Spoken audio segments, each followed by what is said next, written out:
Welcome everyone to today's video lecture class. आज हम जो टॉपिक पिकअप करने वाले हैं वो टॉपिक है जो जनरली क्लास 12th के स्टूडेंट्स को काफी टफ लगता है और वो इस टॉपिक से घबराते हैं। चैप्टर नंबर 2 में बच्चे बड़े अच्छे से हेनरी फयोल के प्रिंसिपल्स भी कर लेते हैं, FW टेलर के प्रिंसिपल्स टेक्निक सब कर लेते हैं, बट जहां बात आती है features of principles of management, nature of principles of management, तो वहां बच्चे बहुत घबरा जाते हैं।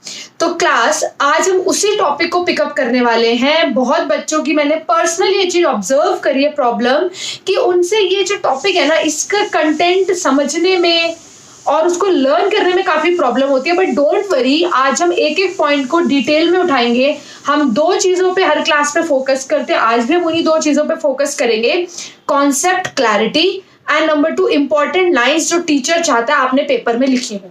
कॉन्सेप्ट क्लैरिटी किस लिए? कि आपको केस स्टडीज बहुत अच्छे से क्लियर हो। जिस बच्चे का कॉन्सेप्ट क्लियर है वो मुश्किल से मुश्किल केस स्टडी बहुत इजीली सॉल्व कर सकता है। You just have to be very particular in concept clarity. दूसरी बात, एक्सप्लेनेशन पोर्शन में फुल मार्क्स लाने के लिए आपको उन लाइंस का पता होना चाहिए, आपको उन लाइंस की पहचान होनी चाहिए जो आप आंसर शीट में लिखो एंड टीचर आपको फुल मार्क्स दे दे। ठीक है, तो कॉन्सेप्ट क्लैरिटी पे ध्यान रखो, उन लाइंस पे ध्यान रखो जो आपको पेपर में जरूर पेन डाउन करनी है ताकि टीचर आपको सीधे फुल नंबर दे।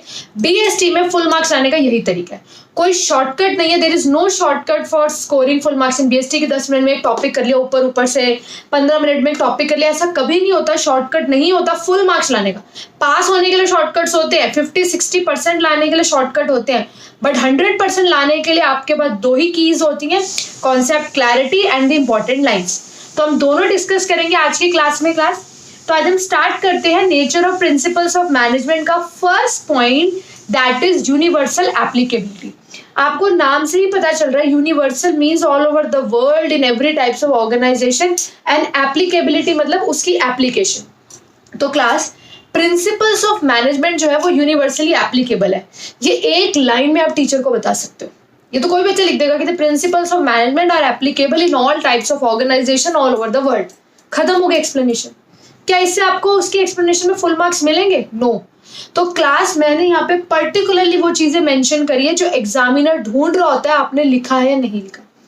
यूनिवर्सल एप्लीकेबिलिटी का मीनिंग तो हमें पता है कि जो प्रिंसिपल्स ऑफ मैनेजमेंट है वो हर टाइप की ऑर्गेनाइजेशन में, पूरी दुनिया में, दुनिया की हर कंपनी में एप्लीकेबल है। बट आपको पेपर में क्या पेन डाउन करना है वो भी समझो साथ साथ।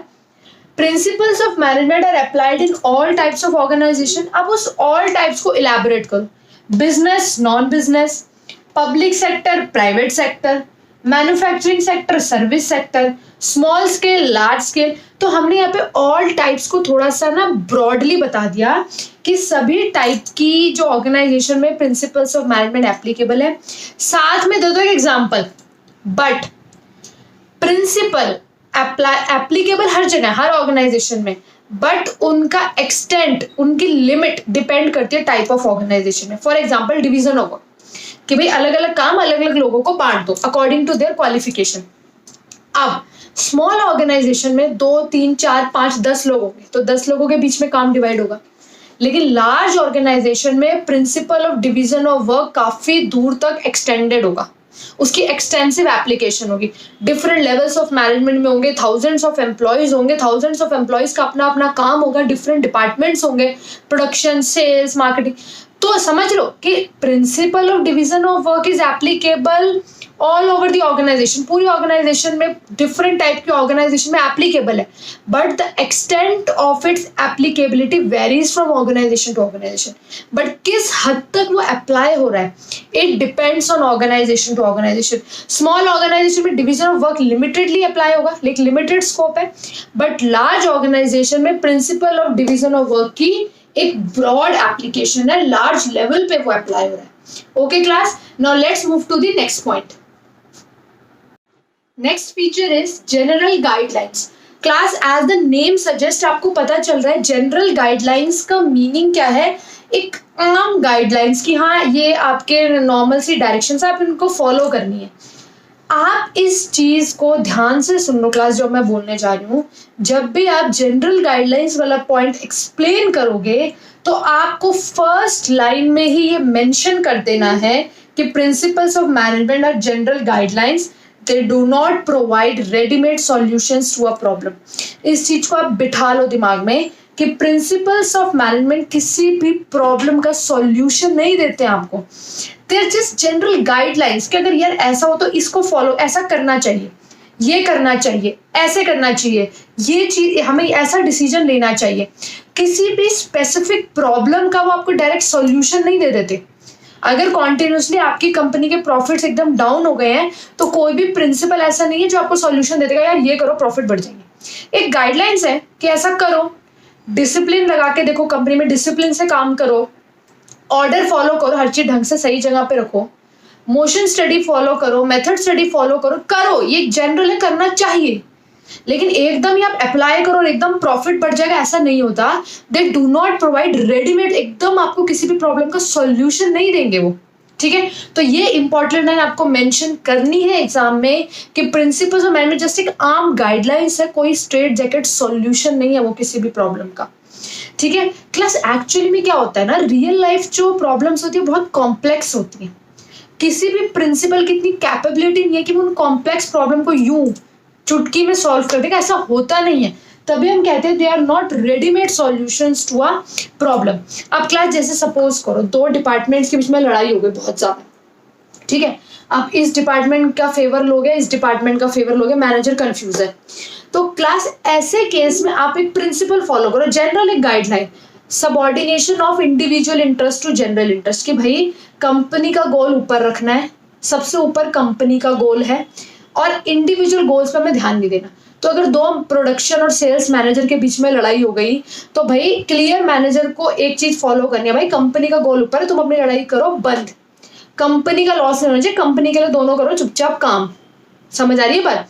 अगर कभी किसी एम्प्लॉय की और मैनेजमेंट के बीच में लड़ाई हो गई, एम्प्लॉय कह रहा है मेरी सैलरी बढ़ाओ, मैनेजमेंट कह रहा है हम तो नहीं बढ़ा रहे, तो भाई सिंपली समझा दो एम्प्लॉय को, भाई इंडिविजुअल गोल रखो नीचे, कंपनी का गोल रखो ऊपर।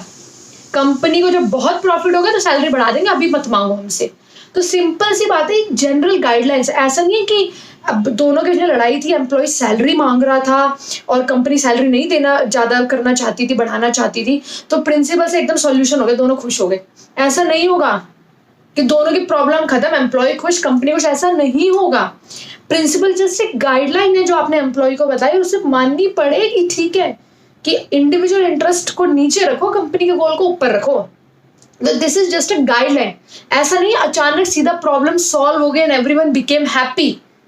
तो यही चीज है क्लास, इसी चीज को आपको समझना है। इसके जिस्ट समझो, हर पॉइंट का जिस्ट चाहिए कि ये सॉल्यूशन नहीं देते, ये आपको एक गाइडलाइन देते जो आपको फॉलो करनी है। Okay class, now let's move to the next point, form by practice and experimentation. Class अगर आपने इस चैप्टर की फर्स्ट क्लास अटेंड करी थी तो उसके अंदर हमने एक टॉपिक कवर करा था, derivation of principles of management, कि प्रिंसिपल्स ऑफ मैनेजमेंट एक्चुअली बनते कैसे हैं। तो हम ऑलरेडी पढ़ चुके हैं कि ऑब्जर्वेशन, एक्सपीरियंस, एक्सपेरिमेंटेशन, वही एज इट इज टॉपिक इस नेचर में, इस फीचर में कवर हुआ है कि जो प्रिंसिपल्स ऑफ मैनेजमेंट, ऐसे नहीं कि रातों रात बैठकर किसी ने भी कहानी लिख दी और अगले दिन प्रिंसिपल्स बन गए। मैनेजर्स का बहुत सालों का पर्सनल एक्सपीरियंस है, जैसे FW टेलर, हेनरी फ्योल, इन्होंने खुद पर्सनली काफी चीजें एक्सपीरियंस करी। इवन FW टेलर ने तो पर्टिकुलर एक्सपेरिमेंट्स करे, अलग अलग टेक्निक्स को अलग अलग ग्रुप्स पे लगा के उनका रिजल्ट्स नोट करा, प्रॉपर एक्सपेरिमेंटेशन करी। एक्सपीरियंस है, ऑब्जर्वेशन है। तो क्लास प्रिंसिपल्स ऑफ मैनेजमेंट ऐसे नहीं कि जस्ट कैजुअली ओवरनाइट बन गए। आपको ये जितने भी वर्ड्स यहाँ मैंने लिखे हैं, इन सब वर्ड्स को आपको इसके एक्सप्लेनेशन में मेंशन करना है, only then the explanation would be complete. Experience, observation, experimentation, the most important word, deep analysis and research. तो क्लास बहुत ज्यादा रिसर्च करी गई है, डीपली एक्सपेरिमेंटेशन की गई है, एनालिसिस किया गया है, बार बार ऑब्जर्वेशन हुई है, एक एक्सपीरियंस, बहुत सालों का एक्सपीरियंस, जब मैनेजर्स ने कोई चीज एक्सपीरियंस करी है उसके बाद उन्होंने किसी प्रिंसिपल को डिराइव करा। जैसे क्लास बहुत साल अलग अलग मैनेजर्स ने या एक मैनेजर से एक कॉमन चीज एक्सपीरियंस करी। क्या एक्सपीरियंस करा? कि जो प्रिंसिपल ऑफ डिसिप्लिन है जिस जिस कंपनी ने डिसिप्लिन से काम करा, प्रॉपर रूल्स एंड रेगुलेशन को फॉलो करके काम करा, जहां पे मैनेजर और वर्कर ने एक दूसरे से की हुई कमिटमेंट को पूरा करा, वहां पे गोल्स बहुत अच्छे से अचीव हुए हैं। तो ये एक कॉमन ऑब्जर्वेशन थी, एक कॉमन एक्सपीरियंस था डिफरेंट मैनेजर्स का कि जहां पे प्रिंसिपल ऑफ डिसिप्लिन फॉलो हो रहा है वहां पे काम अच्छे से हुआ है। एक कॉमन एक्सपीरियंस था मैनेजर्स का कि जहां प्रिंसिपल ऑफ ऑर्डर फॉलो हो रहा है, मतलब हर चीज एंड हर पर्सन की अपनी एक प्रॉपर प्लेस है, तो वहां पे टाइम वेस्ट नहीं होता और काम बिल्कुल जो है वो एफिशिएंटली एंड इफेक्टिवली होता है, विदाउट वेस्टेज ऑफ टाइम होता है और बिल्कुल टाइम पे एकदम पर्टिकुलरली आपका काम जो है वो कंप्लीट हो जाता है। तो ये जो प्रिंसिपल्स डिराइव हुए ये कॉन्टिन्यूस ऑब्जर्वेशन से, एक्सपीरियंस से, डिफरेंट मैनेजर्स ने अलग अलग कंपनीज में ऑब्जर्व करा और इस चीज को खुद एक्सपीरियंस करके देखा, हाँ यार प्रिंसिपल ऑफ डिसिप्लिन फॉलो करो ना तो गोल्स अचीव होते हैं, प्रिंसिपल ऑफ ऑर्डर फॉलो करो ना तो गोल्स अचीव होते हैं। तो principles of management are formed by experience, observation, experimentation. मैं एक ही बात 2-3 बार इसलिए रिपीट करती हूँ कि जब आप एक कंप्लीट वीडियो को देखते हो तो बार बार जब एक ही पॉइंट के इंपॉर्टेंट वर्ड्स आपके ईयर्स में जाते हैं तो वो आपके माइंड में बैठना शुरू हो जाते हैं। तो जब आपके सामने पेपर में क्वेश्चन आएगा या आप इस पॉइंट को लिखना चाहोगे तो ये वर्ड्स आपके दिमाग में बार बार आएंगे। It is the easiest trick of learning PhD कि जो इंपॉर्टेंट वर्ड्स है वो आप सुनो, बार बार जब आप सुनोगे वो इनडायरेक्टली आपके दिमाग में बैठ जाते हैं। ओके क्लास, तो let's move to the next point, flexible. Flexible का तो क्लास हमें मीनिंग नेम से ही पता चल जाता है that the principles of management are not rigid. वो फिक्स्ड नहीं होते कि जैसे फेयोल ने बोल दिया या जैसे एफडब्ल्यू टेलर ने बोल दिया हमें एज इट इज के एज इट इज अप्लाई करने, ऐसा नहीं होता। They are flexible, that means they can be modified according to the situation. जैसी मैनेजर के सामने सिचुएशन होगी उस अकॉर्डिंग वो प्रिंसिपल को अप्लाई कर सकता है। जैसे for example take the principle of discipline. Discipline means rules and regulation, जो बेसिक मीनिंग है उसका।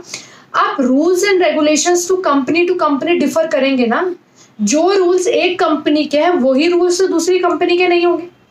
आप एक और प्रिंसिपल का एग्जांपल लो, principle of centralisation and principle of decentralisation. तो क्लास सेंट्रलाइजेशन मीन सारी decision making power top management के पास है, डिसेंट्रलाइजेशन मीन सारी डिसीजन मेकिंग पावर आपने लो लेवल तक डिस्पर्स कर दी।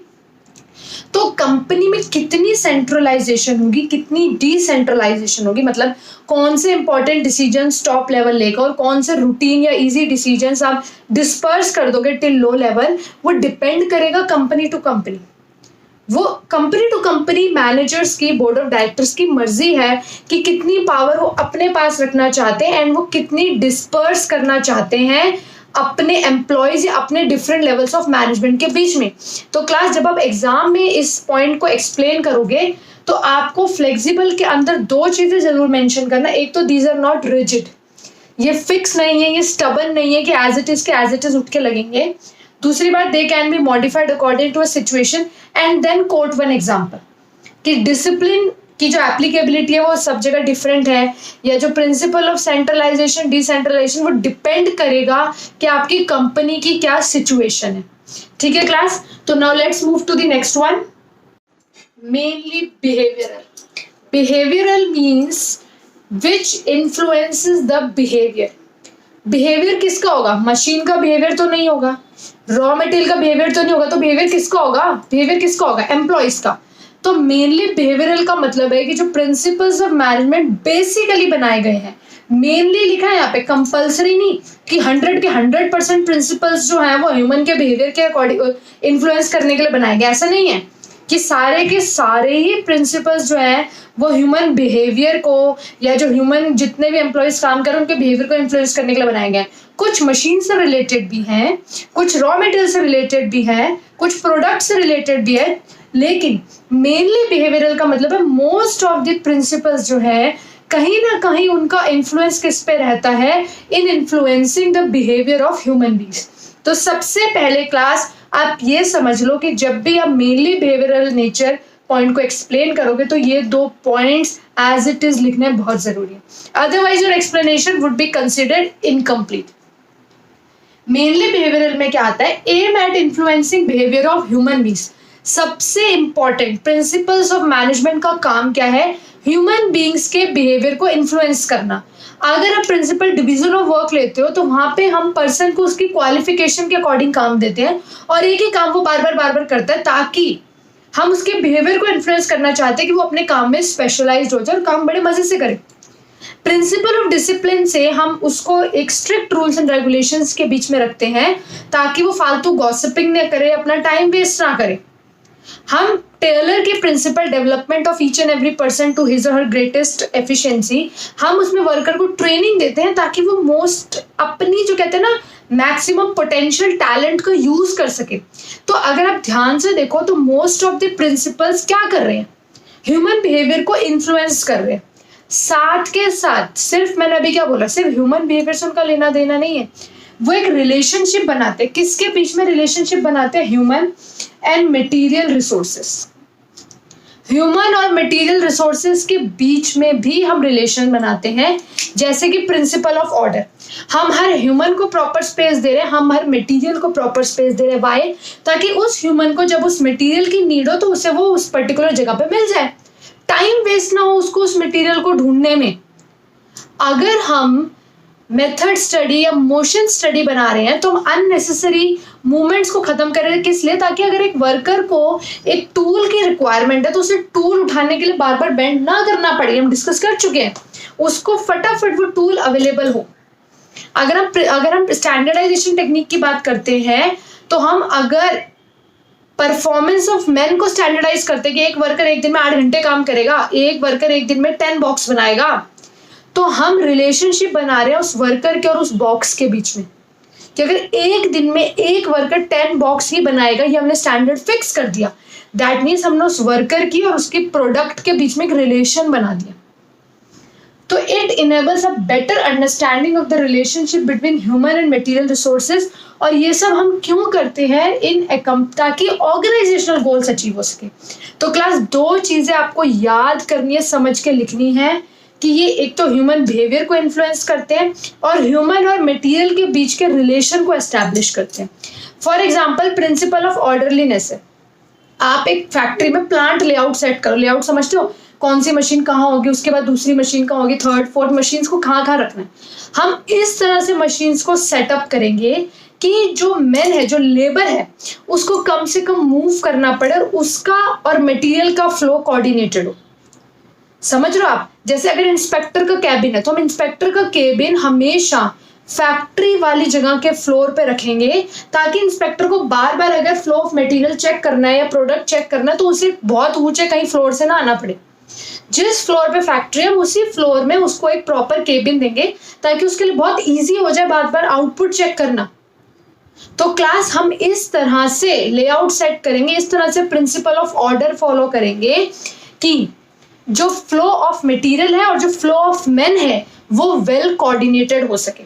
तो क्लास मैंने आपको स्टार्टिंग में ही बोला था, ये जो पॉइंट्स है या ये जो टॉपिक है आज के बहुत बच्चों को कॉम्प्लेक्स लगता है।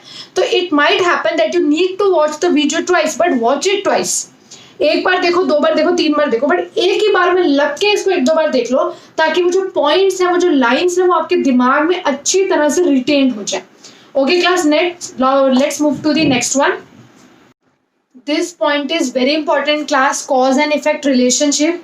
ये मैं आपको इनडायरेक्टली पहले भी समझा चुकी हूँ, cause and effect relationship chapter number 1 में, जिसे हम इफ एंड देन रिलेशनशिप भी कहते हैं। समझने के लिए समझो, इसे इफ एंड देन रिलेशनशिप भी कहते हैं। इफ एंड देन मतलब अगर हम ऐसा करेंगे तो what would be the result.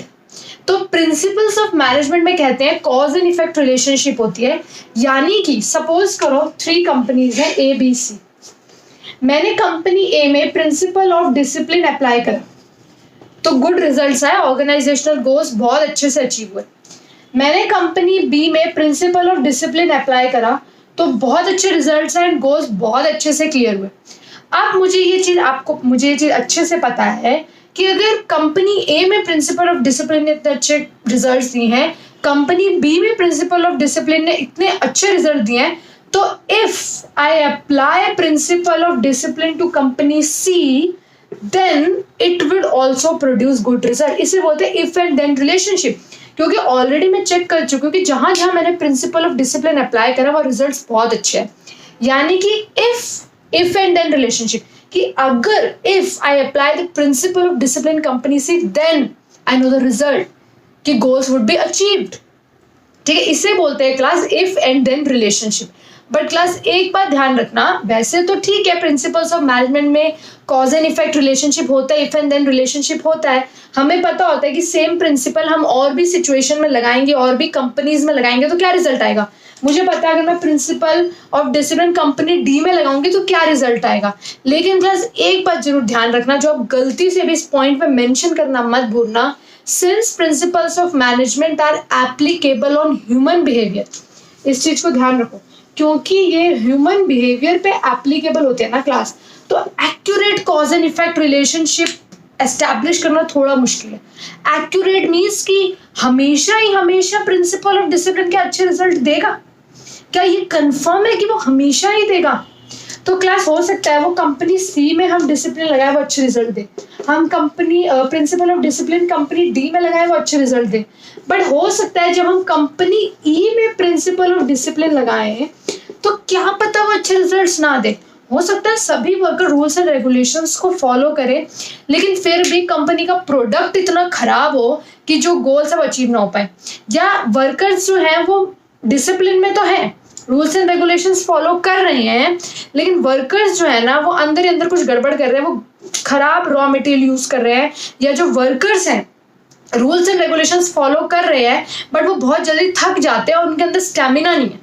तो रीजन कुछ भी हो सकता है। तो ये हो सकता है कि कॉज एंड इफेक्ट रिलेशनशिप होता है, इट एग्जिस्ट, बट एक्यूरेट नहीं होता, क्योंकि principles of management human behaviour पे अप्लाई होते हैं बेटा, एंड ह्यूमन बिहेवियर अनप्रेडिक्टेबल होता है, वो कभी भी बदल सकता है, हर ह्यूमन अलग है, वो फिक्स नहीं होता ह्यूमन बिहेवियर। तो इस वजह से रिजल्ट हो सकता है कि आपका चेंज हो जाए। तो इसलिए इस चीज को आपको जरूर मेंशन करना है। एनसीईआरटी में इस चीज को बहुत अच्छे से हाईलाइट किया हुआ है कि प्रिंसिपल्स ऑफ मैनेजमेंट में कॉज एंड इफेक्ट रिलेशनशिप होता है, but since it is applied on human behavior which is unpredictable, तो accurate cause and effect relationship is difficult to establish। ये आपको जरूर लिखना है that accurate cause and effect relationship establish नहीं हो सकती, but फिर भी काफी हद तक up to a great extent cause and effect होता है। आप डिसिप्लिन लगाओगे तो गोल्स अचीव होंगे, 90% होंगे, बट फिर भी 10% देयर इज चांस कि वो ना हो, क्योंकि कहीं ना कहीं हम किन से डील कर रहे हैं, हम ह्यूमन बीइंग से डील कर रहे हैं। Okay, now let's complete the last point. The last point is contingent. Class बहुत बच्चे कंफ्यूज हो जाते हैं पॉइंट जो ये कंटिंजेंट है and the point which was flexible. बहुत बच्चे कहते हैं कि मैम दोनों का मीनिंग तो अल्टीमेटली सेम ही आ रहा है ना, कि जो प्रिंसिपल है वो according to the situation modify हो सकता है। Yes class, you are correct in this aspect कि हाँ कहीं ना कहीं जो इंटेंशन है, जो बेस है वो सिमिलर है। कहीं ना कहीं दोनों पॉइंट में यही बात की गई है कि प्रिंसिपल्स ऑफ मैनेजमेंट जो है वो अकॉर्डिंग टू सिचुएशन आपको मॉडिफाई करने पड़ते हैं, दैट्स ओके। बट एक चीज समझ लेना कि कंटिंजेंट जो एक्चुअल वर्ड होता है कंटिंजेंट का, वो होता है डिपेंडेंट, जिसका मीनिंग होता है वो एक्चुअल मीनिंग है डिपेंडेंट। तो इस चीज को आपको समझना पड़ेगा, जो प्रिंसिपल्स ऑफ मैनेजमेंट है ना क्लास, वो डिपेंडेंट होते हैं ऑन द प्रिवेलिंग सिचुएशन। किस पे डिपेंडेंट होते हैं? ऑन द प्रिवेलिंग, कि इस टाइम एट प्रेजेंट क्या सिचुएशन चल रही है, प्रिंसिपल्स ऑफ मैनेजमेंट उस पर डिपेंडेंट है। बात वही आती है कि जो प्रेजेंट सिचुएशन है उसके ऊपर प्रिंसिपल्स ऑफ मैनेजमेंट डिपेंडेंट है, यानी सिचुएशन के अकॉर्डिंग आपको उन्हें क्या करना पड़ेगा, मॉडिफाई करना पड़ेगा। तो क्लास क्योंकि कहीं ना कहीं सिमिलर पॉइंट है, सीबीएसई भी जानता है ये सिमिलर पॉइंट है, तभी इस पॉइंट को हम लास्ट में स्टडी करते हैं, क्योंकि 6 पॉइंट्स हम ऑलरेडी कवर कर चुके हैं।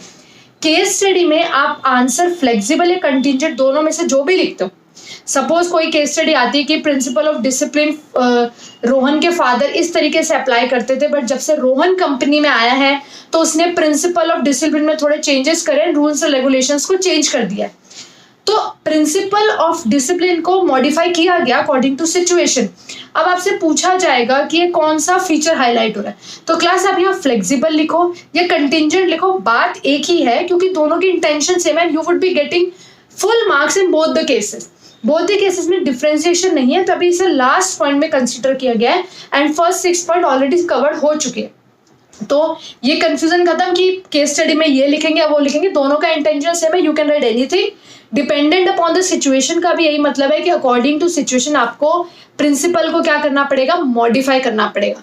तो क्लास ऑलरेडी टॉपिक थोड़ा सा ट्रिकी है, थोड़ा सा कॉम्प्लेक्स है। अगर आपको नीड लगती है एंड आप चाहते हो कि मुझे फुल मार्क्स ही लाने बीएसटी में, मुझे 8 मार्क्स भी डिडक्ट नहीं होना चाहिए, तो क्लास स्टार्टिंग से वीडियो को एक बार टिल एंड दोबारा वॉच करो, इससे वो रिटेन होती है। It's child psychology proven fact कि अगर आप उसी चीज को सेकंड 2 बार सुन लेते हो, देन आप लर्न करके उसको पेन डाउन कर लेते हो 2-3 टाइम्स, उसी पॉइंट पे आप एक चीज को फटाफट रिवाइज करते हो, तो वो चीज आपको परमानेंटली लर्न हो जाती है काफी टाइम के लिए। तो ठीक है class, now you can proceed with the learning, with the reading of the notes, whatever you like after this topic। कहीं भी डाउट है तो इसको 2 बार जरूर रीड करो, एंड फिर भी कोई डाउट अगर आपको है तो उसे कमेंट बॉक्स में जरूर मेंशन करो।